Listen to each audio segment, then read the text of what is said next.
Le premier endroit, c'est dans 2 Pierre chapitre 3, le verset 15 à 16. 2 Pierre chapitre 3, verset 15 à 16. Croyez que la patience de notre Seigneur est votre salut. Comme notre bien-aimé frère Paul vous l'a aussi écrit. Selon la sagesse qui lui a été donnée, c'est ce qu'il fait dans toutes les lettres où il parle de ces choses. Dans lesquels il y a un point difficile à comprendre, dont les personnes ignorantes et mal affirmées tordent les sens.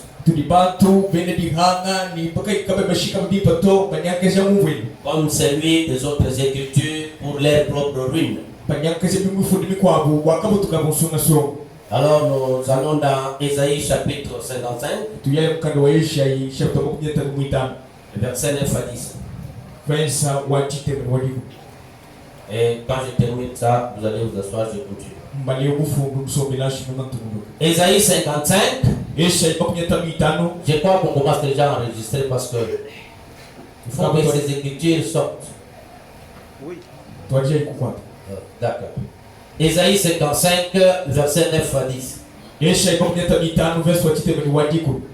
Autant les cieux sont élevés au-dessus de la terre,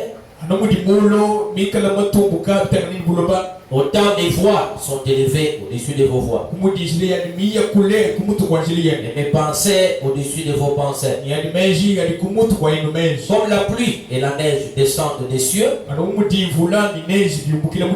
n'y retournent pas, sans avoir arrosé, fécondé la terre, et fait germer les plantes, sans avoir donné de la sémence au semeur,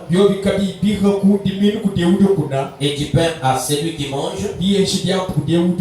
Ainsi en est-il de ma parole qui sort de ma bouche, et ne retourne point à moi sans effet, sans avoir exécuté ma volonté et accompli mes desseins. Pouvez-vous vous asseoir, je continue. Ésaïe 35, 8 à 10.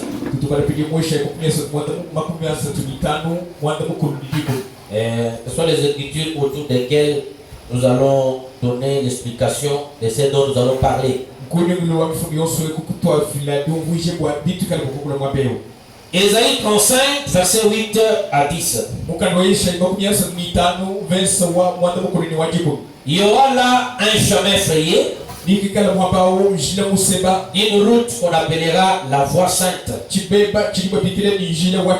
Nul n'y passera, elle sera pour eux seuls, ceux qui la suivront.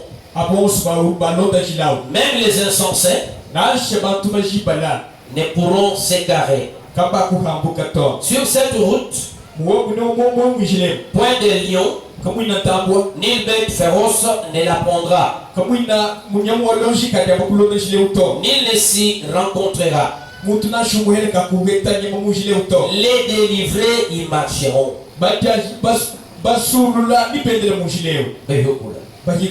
Les rachetés de l'Éternel retourneront. Ils iront à Sion avec chant de triomphe. Et une joie éternelle couronnera leur tête. L'allégresse et la joie s'approcheront. La douleur et les gémissements s'enfuiront. Ok, nous allons maintenant pour terminer dans Acte 17, verset 30. Dieu sans tenir compte des temps d'ignorance annonce maintenant à tous les hommes en tout lieu qu'ils aient à se repentir. Et le Seigneur ajoute ses bénédictions à la lecture de sa parole. Avant que je le prêche, je voudrais dire que les souhaits de Frère Branham, dans les messages questions-réponses du 28 juin 59,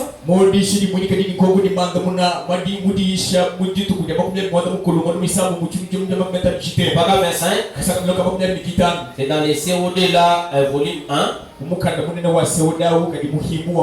à la page 361. Écoutez les souhaits du grand maître William Branham. Il est en train de prier. Il dit, nous te demandons de bien vouloir bénir notre cher frère, pasteur Frère Neville, qui est resté vaillamment à son poste année après année.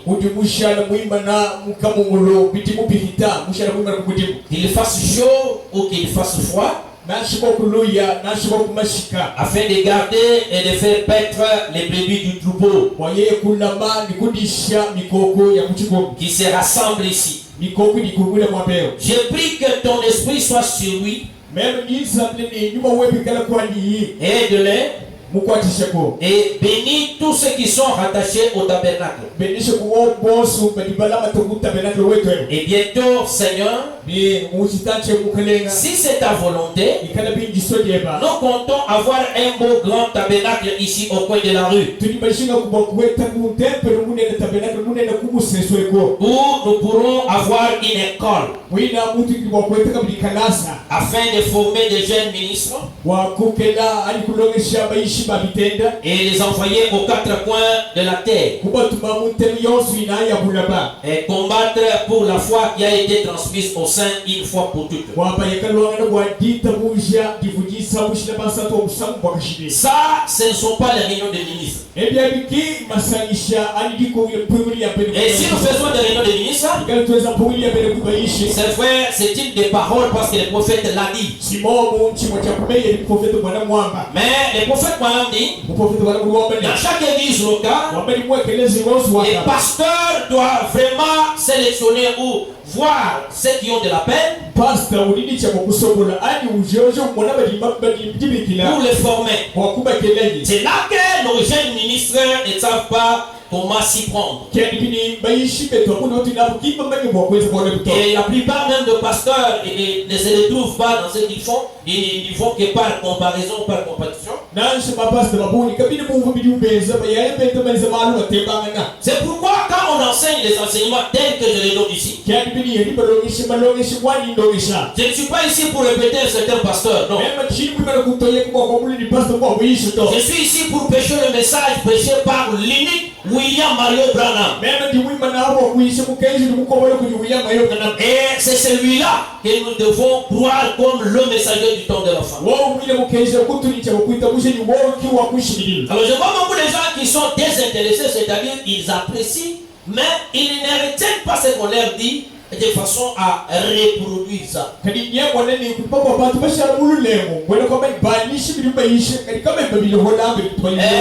sommes dans un temps où si vous n'avez pas une connaissance affirmée,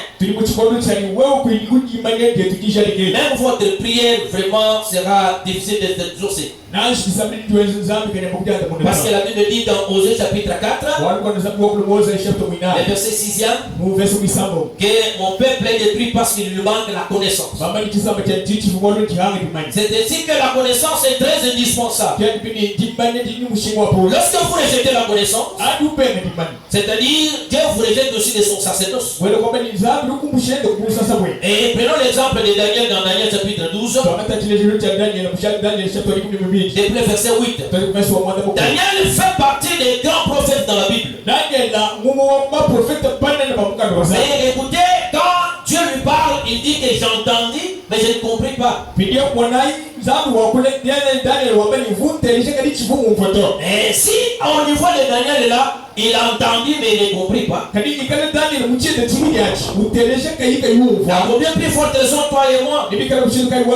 C'est dans ce contexte que William Branham a dit, les prophètes de l'âge de la Odyssée, il sera incompris même par les soi-disant grands serviteurs. Parce que Daniel aussi a dit que j'entendis mais je ne compris pas. C'est-à-dire lorsque les dons se bloquent, lorsque les dons spirituels se bloquent, la Bible dit nous devons percer cela avec la connaissance. Mais la connaissance c'est quoi? C'est de juger le juste d'avec le faux. C'est ainsi que lorsque les dons spirituels se bloquent, j'ai entendu mais je ne compris pas, il faut maintenant la connaissance du Saint-Esprit. C'est ainsi qu'il faut se former. Il faut s'informer aussi pour percer les histoires profondes de l'esprit.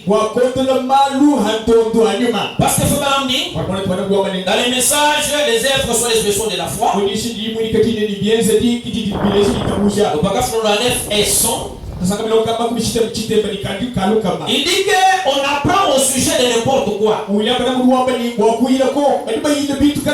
apprend comment se marier, comment se choisir un bon conjoint, comment prêcher, comment faire les affaires. Tout ça, Branham dit qu'on apprend au sujet de n'importe quoi. Et si vous ne savez pas comment apprendre, et vous ne voulez pas apprendre, Branham dit qu'il y a quelque chose de faux en toi. C'est ainsi que même quand Jésus est venu, et il a reçu ses disciples qui lui disaient, montre-nous comment prier parce que Jean-Baptiste l'a fait pour ses disciples. Et c'est là que Jésus leur a montré comment prier. C'est là que la Bible dit que vous demandez et vous ne recevez pas parce que vous demandez mal. Et la Bible dit dans Ephésiens chapitre 6, et le verset 18, il dit que faites en tout temps par l'Esprit toutes sortes de prières. C'est ça les mouvements perpétuels. C'est ça que j'ai déposé les grands enseignements du message ici. J'ai déjà enseigné ça. Et je suis obligé encore d'enseigner. Et vous regardez, très peu de gens prennent ça au sérieux. Ce sont les choses que les autres cherchent ailleurs. Je vous informe qu'il faut prendre ça au sérieux. Parce que ce sont les richesses insondables. Je vous ai lu ici une citation qui disait, dans les témoins de 53, au paragraphe 168, si vous faites agir votre foi dans un mouvement perpétuel, les démons vont vous quitter comme les candélabres quand on allume la lumière. Ce n'est pas seulement une citation à retenir ou à répéter tel que je l'ai dit. Mais je vous ai donné une conduite générale parce qu'il y a des fléaux qui viennent. Il y a des attaques qui sont en route. Un vrai conducteur, c'est une sentinelle. Pour faire des vrais croyants, il faut montrer aux gens ce qu'ils doivent faire. Mais je vois beaucoup de gens qui sont distraits. Vous attendez quoi? Nous sommes en train de vivre les dernières heures. Écoutez l'aspect politique, comment les choses sont en train de prendre des dimensions. Mais nous regardons la promesse. Est-ce qu'il faut faire agir votre foi dans un mouvement perpétuel? Vous trouvez des sœurs qui sont toujours attachées à ce qu'ils font. Faites ce que vous faites, mais agissez aussi comme la maman Suzanne. Vous trouvez des frères, peu importe qu'on parle, ils sont toujours en train de se représenter leur propre manière.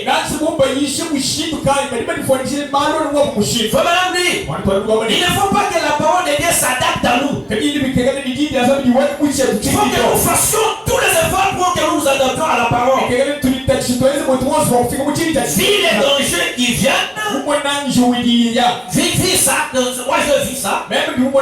Alors j'ai dit à tous mes croyants ceci. Vous devez avoir 10% de 24 heures chaque jour. Faites un effort pour que vous puissiez être en sa présence pendant 2h40 minutes. Je sais que vous travaillez. Je sais que vous faites ce que vous faites là. Et tout ce que vous faites là, c'est parce que le Seigneur vous a donné la grâce. Et la grâce est une grâce pour celui qui la reçoit. Mais comment faire c'est des prières quand on dit 2h40 minutes? Quelles sortes de prières on doit faire? Vous ne savez pas ce qui peut advenir. Vous ne descendez pas dans les dons spirituels. Mais la Bible dit la plus grande prophétie c'est l'évangile. Ne soyez pas distraits, Père du roi. Je ne peux pas me mettre devant de cette chose et vous dire la chose de la part de Dieu et il n'y a pas de conséquences. Dieu dit que chacun fasse un effort chaque jour pour être en sa présence au moins pendant 2 heures. C'est-à-dire vous calculez du matin jusqu'à 23 heures, vous faites l'inventaire si vous avez fait au moins 2 heures. Vous devez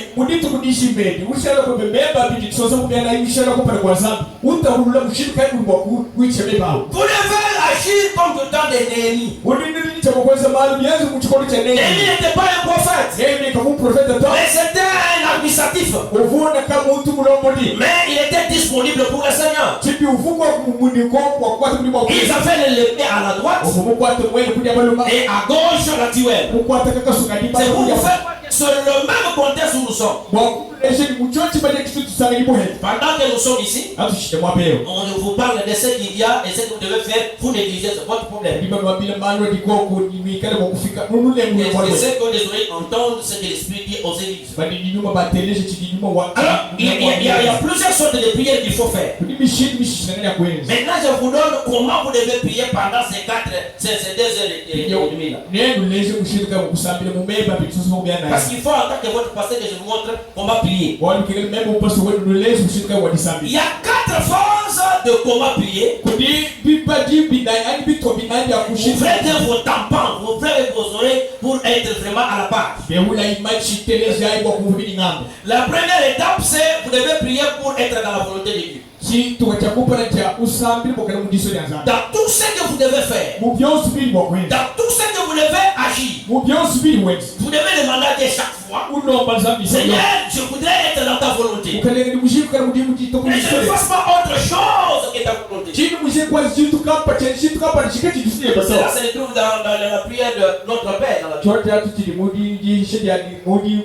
La volonté soit faite sur la terre. Il ne peut pas seulement prier pour avoir l'argent, pour avoir des opportunités. Mais la bonne prière doit être focalisée selon les objectifs de Dieu. Seigneur, je voudrais que je sois dans ta volonté, que je fasse ta volonté. Si j'ai l'argent, que j'investisse ça selon ta volonté. Si je cherche une femme à épouser, et que je fasse selon ta volonté. Si je travaille pour le Seigneur, que je fasse selon ta volonté. Si je voudrais me fâcher, mais que ce soit dans ta volonté. Si je voudrais prendre une décision, mais que ce soit dans ta volonté. Et la deuxième phase, vous devez demander le renouvellement de votre intelligence. Vous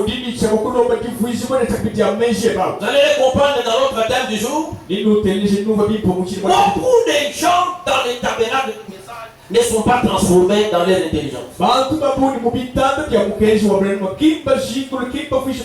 commençant par nous les conducteurs. Vous ne pouvez pas faire effet un pas à quelqu'un que vous n'avez pas fait.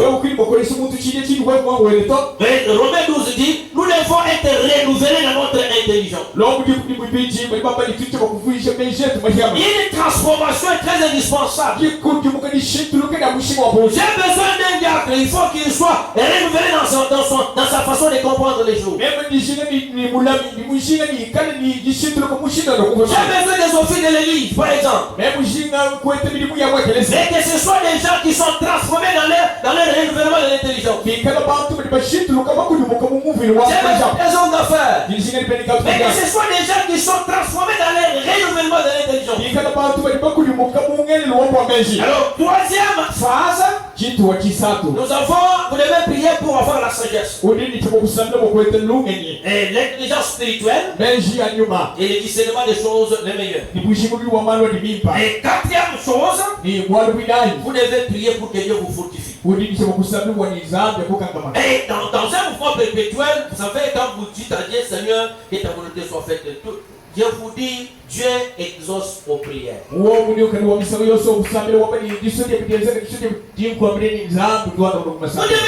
quel est ton rôle sur la terre. Tu n'es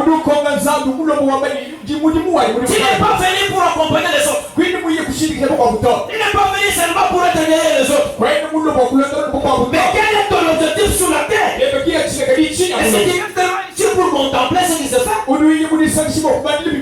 Quelle est ta mission sur la terre? Mais c'est une sorte de prière que tu dois faire. La prière est liée au changement de mentalité. Ton rôle que tu dois jouer sur la terre. Ah, vraiment, il y a toutes sortes de prières qu'il faut faire. Non, vous êtes tellement focalisés sur pour Dieu, pour moi, nous ne sommes pas mis sur la terre pour ça. Fabien disait dans les messages une vie cachée avec Christ. C'est prêché le 13 février 56. Si vous voulez être une jeune fille à épouser, si vous êtes une jeune fille qu'on veut épouser,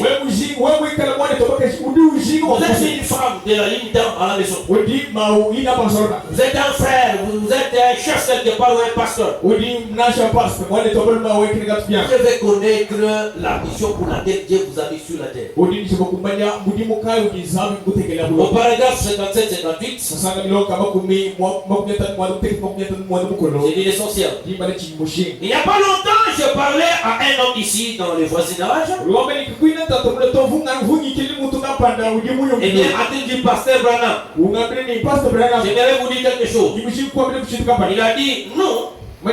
Mes parents se sont établis ici il y a des années. Et nous avons élevé des porcs. Mon grand-père a élevé des troupeaux de porcs. Il a fait étudier mon père. Et ensuite, quand mon père est mort, nous avons été de cela. J'ai des porcs aussi. J'ai fait étudier mes enfants. Et ainsi de suite. Et tout ce que j'entendais, ce n'était que des porcs. C'est ce qui dit. Tout ce que Branham avait, c'était des porcs. Des grands-pères aux petits-fils, porcs.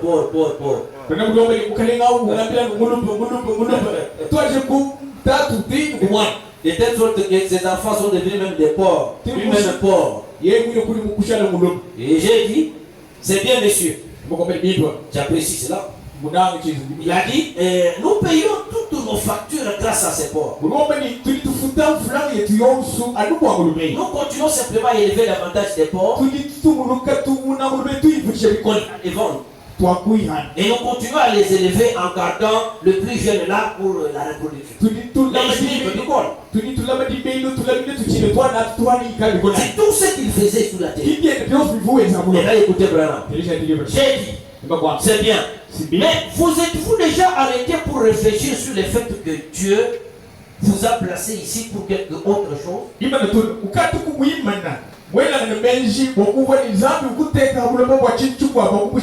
Est-ce qu'on peut applaudir pour le Seigneur? Il faut arriver à un certain temps où vous dites arrête. Ce que tu fais là, est-ce que c'est la raison pour laquelle Dieu t'a créé? C'est ça l'objectif. Et il faut bien dire. Vous êtes-vous déjà arrêté pour réfléchir sur le fait que Dieu vous a placé ici pour quelque autre chose? Outre l'élevage des porcs, quoi que cela soit légitime ou possible, Dieu vous a placé ici pour être des fils et des filles de Dieu. Pas simplement pour élever des porcs. Dieu ne vous a pas placé ici pour travailler seulement dans une usine. Il vous a placé ici comme une épître écrite. Lui de tous les hommes, pour mener une vie décente et honorable. Une vie consacrée et cachée avec Dieu. Afin que les hommes sachent que Jésus-Christ vit et règne encore. Amen. Ça pèse un peu, mais c'est bon. Vos systèmes digestifs, vous savez. Si vous prenez la nourriture convenablement, cela vous mettra parfaitement à l'endroit où vous pouvez recevoir la guérison tant pour l'âme et pour le corps. Vous savez, quand les gens perdent la connaissance, ils perdent la conscience, et ils deviennent possédés. Et quand vous êtes possédé, vous devenez seulement religieux. Et c'est là qu'il faut me dire, quand